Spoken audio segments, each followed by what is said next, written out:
Hello guys, welcome to my channel Padma home fashion. இன்னைக்கு என்ன பார்க்க போறீங்க பார்த்தீங்கன்னா, ஃபிஷ் குழம்புல போடுற மாதிரி ஒரு மசாலா பவுடர் தான் உங்களுக்கு செஞ்சு காட்ட போறேன். அப்புறமா ஒரு பிரியாணி மசாலா பவுடர் உங்களுக்கு செஞ்சு காட்ட போறேன். ஃபிஷ் குழம்பு நீங்க பண்ணும்போது நீங்க எல்லாம் செஞ்சு முடிச்சுட்டு அந்த ஃபிஷ் மேல ஒரு 2 மினிட்ஸ் இறக்குறதுக்கு முன்னாடி அந்த மசாலா தூவுனீங்கன்னா அவ்வளோ டேஸ்டா இருக்கும், நல்ல வாசனையாவும் இருக்கும், நல்லா இருக்கும் ஃபிஷ் குழம்பு. நீங்க அந்த மாதிரி ஒரு பவுடர் தான் உங்களுக்கு செஞ்சு காட்ட போறேன். வாங்க அதை எப்படி செய்யறதுன்னு சொல்லிட்டு பார்க்கலாம் வாங்க. ஸ்டவ் பற்ற வச்சுக்கோங்க. ஒரு கடாயை வச்சுக்கோங்க. பாருங்க, ஜீரகம் ஒண்ணு போட்டிருக்கேன். ஃபர்ஸ்ட் நம்ம ஜீரகத்தை வறுத்துக்கலாம். இது நல்ல வாசனை வர வரைக்கும் நம்ம வறுத்து வச்சுக்கலாம். நான் ஒரு கப் அளவுக்கு ஜீரகம் போட்டிருக்கேன். இந்த கிண்ணத்துல ஜீரகம் போட்டிருக்கேன். இதே அளவுல தான் நம்ம எடுக்க போறோம் மத்த சாமான். பாருங்க, ஜீரகம் நல்லா வறுத்தாச்சு. இது ஒரு தட்டுல கொட்டி வச்சுக்கலாம். நல்ல புகை வந்துச்சு, நல்ல கலராகவும் வந்துச்சு, நல்ல வாசனையாவும் இருக்கு. அவ்வளவுதான். ஸ்டவ் கம்மி பண்ணிட்டு நம்ம இதை ஒரு தட்டுல கொட்டி வச்சு. அடுத்தது பாத்தீங்கன்னா, எங்க பாருங்க, நம்ம ஒண்ணு ஜீரகம் போட்டோம்னா அரை கப் கடுகு போட்டுக்கிறோம். நம்ம ஒண்ணு ஜீரகம் போட்டோம்னா ஒரு கப், நீங்க எதுல அளவு எடுத்தாலும் ஒரு கப் ஜீரகம்னா அரை கப் கடுகு. கடுகும் நல்லா புளி கொடுத்துக்கோங்க. நல்லா பொரிக்கிற மாதிரி வச்சுக்கோங்க. சிம்ல வச்சுக்கோங்க, தீந்துடும். கடுகு பாருங்க சவுண்ட் வருது. கடுகு பொரிஞ்சிச்சுன்னா அதையும் ஒரு தட்டுல போட்டு வச்சுக்கலாம். பாருங்க, கடுகு நல்லா பொரிஞ்சிச்சு. இதையும் ஒரு தட்டுல போட்டு வச்சு. வெந்தயம் ஒரு 2 ஸ்பூன் தான் சேர்த்துக்க போறோம்.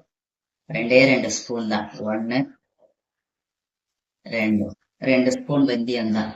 வெந்தயம் ரொம்ப சேர்க்காதீங்க, கசப்பு வந்துடும். அதனால 2 ஸ்பூன் போடும். ஒரு கிளாஸ் ஜீரகம், அரை கிளாஸ் கடுகு, 2 ஸ்பூன் வெந்தயம். இத வெந்தயம் நல்லா பிரவுன் ஆரம்பிச்சு நல்லா வெந்தயமும் நல்லா பிரவுன் ஆயிடுச்சு. இதையும் இதுவும் வறுத்தாயிடுச்சு. நம்ம இதுவும் ஒரு தட்டுல போட்டு வச்சுப்போம்.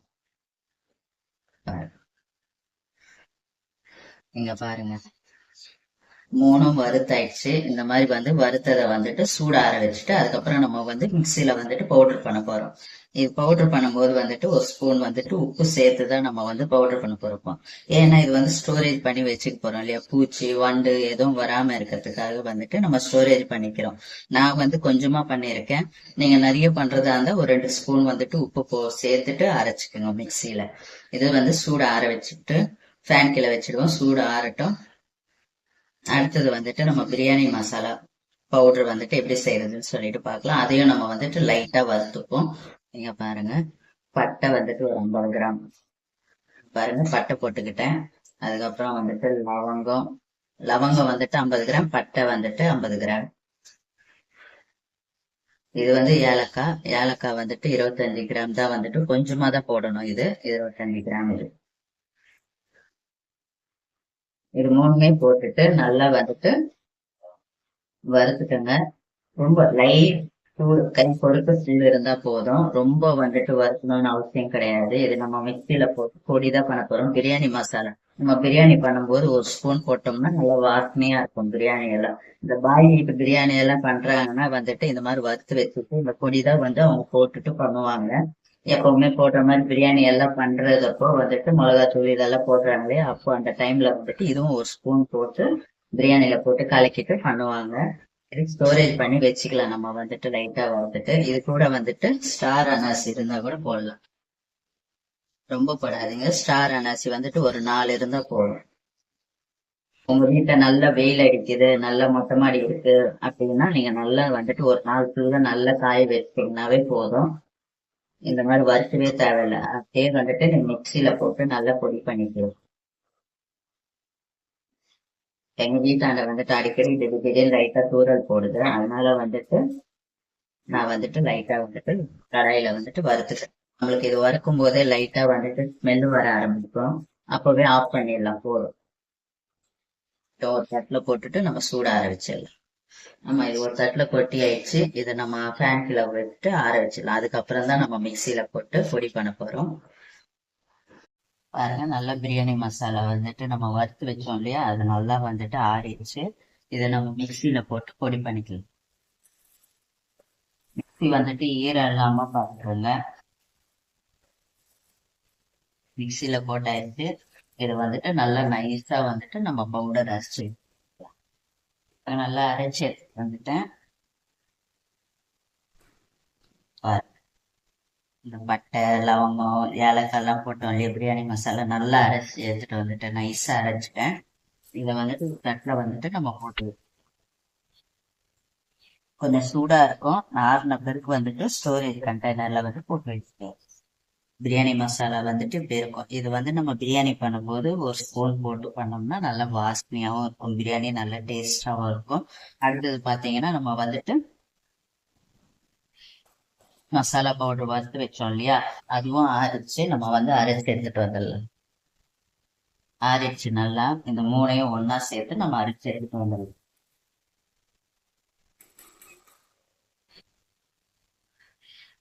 இது கூட நம்ம வந்துட்டு ஒரு அரை ஸ்பூன் வந்துட்டு உப்பு போட்டுக்கிறேன். உப்பு போட்டு நம்ம அரைச்சு எடுத்துக்கலாம். ஏன்னா இது வந்து ஸ்டோரேஜ் பண்ணி வச்சுக்கிறேன், பூச்சி வண்டு வராம இருக்கிறதுக்கு தான். நான் கொஞ்சமா தான் செஞ்சேன். நீங்க நிறைய செய்யறதா இருந்தா ஒரு 2 ஸ்பூன் வந்துட்டு சால்ட் ஆட் பண்ணிட்டு அதுக்கப்புறம் மிக்சியில போட்டு அரைச்சிடுங்க. இங்க பாருங்க, போட்டாச்சு. இப்ப போய் நம்ம போய் மிக்சியில போட்டு அரைச்சி எடுத்துட்டு வந்துடலாம். இதுவும் நைஸா வந்துட்டு பவுடர் மாதிரி அரைச்சி எடுத்துக்கலாம். பாருங்க, இப்ப அதையும் அரைச்சி எடுத்துட்டு வந்துட்டு நானு இங்க பாருங்க, ஃபிஷ் மசாலா பவுடர் வந்துட்டு சொன்னேன் இல்லையா, அதுவும் வந்துட்டு நல்லா நைஸா வந்து பவுடர் மாதிரி அரைச்சி எடுத்துட்டு வந்துட்டேன். இதையும் வந்துட்டு நம்ம வந்துட்டு ஒரு தட்டுல வந்து போட்டு வச்சுப்போம். சூடு ஆறுனதுக்கு அப்புறம் வந்துட்டு நம்ம வந்துட்டு ஒரு கண்டெய்னர்ல போட்டு ஸ்டோரேஜ் பண்ணி வச்சுக்கலாம். இது வந்து கொட்டும் போதே வந்துட்டு ஸ்மெல்லு வந்துட்டு அப்படியே வந்துட்டு நல்லா இருக்கு. இதோட ஸ்மெல்லு ரொம்ப நல்லா இருக்கும். ஏன்னா கடுகு ஜீரகம் போட்டிருக்கோம் இல்லையா, ரொம்ப நல்லா இருக்கும் ஸ்மெல்லு. இது வந்து மீன் குழம்புல போட்டீங்கன்னா அவ்வளோ நல்லா இருக்கும். கடைசியில வந்துட்டு நீங்க இறக்கறதுக்கு முன்னாடிதான் வந்துட்டு ஒரு ஸ்பூன் போடணும். குழம்பு டேஸ்டாவும் இருக்கும், நல்லா ஸ்மெல்லாவும் இருக்கும் மீன் குழம்பு. இது நல்லா சூடு ஆகட்டும். அதுக்கப்புறம் வந்து நம்ம கண்டெய்னர் வச்சு பாருங்க, 2 மசாலாவையும் நம்ம அரைச்சாச்சு. இது வந்து பிரியாணி மசாலா பவுடர், இது வந்துட்டு மீன் மசாலா பவுடர். ரெண்டுமே நல்லா அரைச்சிட்டோம். நல்லா வாசனையா இருக்கு. இது எப்படா மீன் குழம்புல போட்டு செஞ்சு சாப்பிடுவோம்னு இருக்கு. பாருங்க, 2 மசாலாவையும் வந்துட்டு பவுடரையும் நான் அரைச்சி வச்சுட்டேன். இது வந்து பிரியாணி மசாலா பவுடர், இது வந்துட்டு ஃபிஷ் குழம்பு மசாலா பவுடர். இது வந்துட்டு பிரியாணி போடலாம், மட்டன், சிக்கன், நீங்க வந்து மட்டன் குழம்பு, சிக்கன் ஃப்ரை, இதுக்கெல்லாம் வந்துட்டு நல்லா இருக்கும். நான்வெஜ்ஜுக்கெல்லாம் வந்துட்டு இந்த மசாலா நல்லா இருக்கும். பிரியாணிக்கு மட்டும்தான் போடணும்னு கேட்டீங்கன்னா கிடையாது. நம்ம வந்துட்டு ஃப்ரை பண்ணும்போது போடலாம். அப்புறமா அந்த சிக்கன் குழம்பு எல்லாம் பண்றீங்களா, கறி நல்லா செமி கிரேவி எல்லாம் பண்றீங்க இல்லையா, அந்த மாதிரி பண்ற டைம்ல வந்துட்டு இது வந்துட்டு ஒரு ஸ்பூன் வந்து போட்டுக்கலாம், இந்த பிரியாணி மசாலா பவுடர். இதை வந்து ஆறின பிறகு வந்துட்டு ஸ்டோரேஜ் கண்டெய்னர்ல போட்டு நம்ம ஸ்டோரேஜ் பண்ணி வச்சுக்கலாம். இது பாத்தீங்கன்னா மீன் மசாலா பவுடரு. இது வந்துட்டு வெறும் வந்துட்டு மீன் குழம்பு, நீங்க மீன் குழம்பு வீட்டுல எப்படி பண்றீங்களோ கேஷுவலா எப்படி பண்ணுவீங்களோ அதே மாதிரி பண்ணிக்கங்க. பண்ணிட்டு லாஸ்ட்ல இறக்கறதுக்கு முன்னாடி வந்துட்டு ஒரு ஸ்பூன் போடுங்க. ஒரு 4 பேருக்கு செய்றீங்கன்னா வந்துட்டு ஒரு 2 ஸ்பூன் போடலாம். 2 ஸ்பூன் போட்டுட்டு நான் இறக்கறதுக்கு முன்னாடி ஒரு 5 நிமிஷம் இறக்கறதுக்கு முன்னாடி வந்துட்டு இதை போட்டுட்டு நல்லா கலக்கிட்டு ஒரு 5 நிமிஷம் நல்லா கொதிக்க விட்டு அதுக்கப்புறம் இறக்கி வச்சுட்டுங்க. மீன் குழம்பு ரொம்ப அவ்வளோ ஸ்மெல்லா அவ்வளோ டேஸ்டாவும் இருக்கும். நீங்க பண்ற ஆனா தேங்காய் போட்டீங்கன்னா மட்டும் வந்துட்டு இதை அவாய்ட் பண்ணிடுங்க. தேங்காய் போட்டா இந்த பவுடர் போட்டானா நல்லா இருக்காது. நிறைய பேர் வந்துட்டு மீன் குழம்புல வந்துட்டு தேங்காய் அரைச்சு ஊத்துவாங்க. நிறைய பேர் வந்துட்டு இந்த கேரளாக்காரங்க எல்லாம் வந்துட்டு மீன் அரைச்சு ஊத்துறதா இருந்தா இந்த பவுடர் வந்துட்டு அவாய்ட் பண்ணிடுங்க.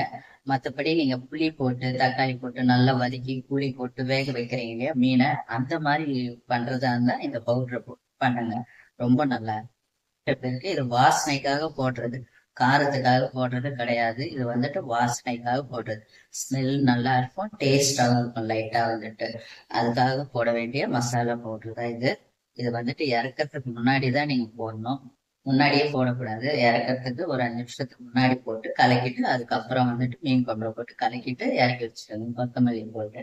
அப்போ வந்துட்டு நல்லா இருக்கும் சாப்பிட்றப்ப. நீங்க அந்த தட்டு எடுக்கும் போதே அந்த ஸ்மெல் வந்து உங்களுக்கு நல்லா இருக்கும். இதுவும் வந்துட்டு வீட்ல வந்துட்டு நீங்க எல்லாம் ட்ரை பண்ணி பாருங்க. இது ரெண்டுமே வந்துட்டு ட்ரை பண்ணி பாருங்க. வீட்ல ட்ரை பண்ணி பார்த்துட்டு எப்படி இருக்குன்னு சொல்லிட்டு சொல்லுங்க. இந்த வீடியோ உங்களுக்கு பிடிச்சிருக்கும்னு நினைக்கிறேன். பிடிச்சிருந்துச்சுன்னா லைக் பண்ணுங்க, ஷேர் பண்ணுங்க, கமெண்ட் பண்ணுங்க, மறக்காம வந்துட்டு சப்ஸ்கிரைப் பண்ணிக்கோங்க. தேங்க்ஸ் ஃபார் வாட்சிங் all my videos. Until then bye from Padma. பேசுறேன். இன்னொரு இன்ட்ரெஸ்டிங்கான வகையில் பார்க்க. Take care. பாய்.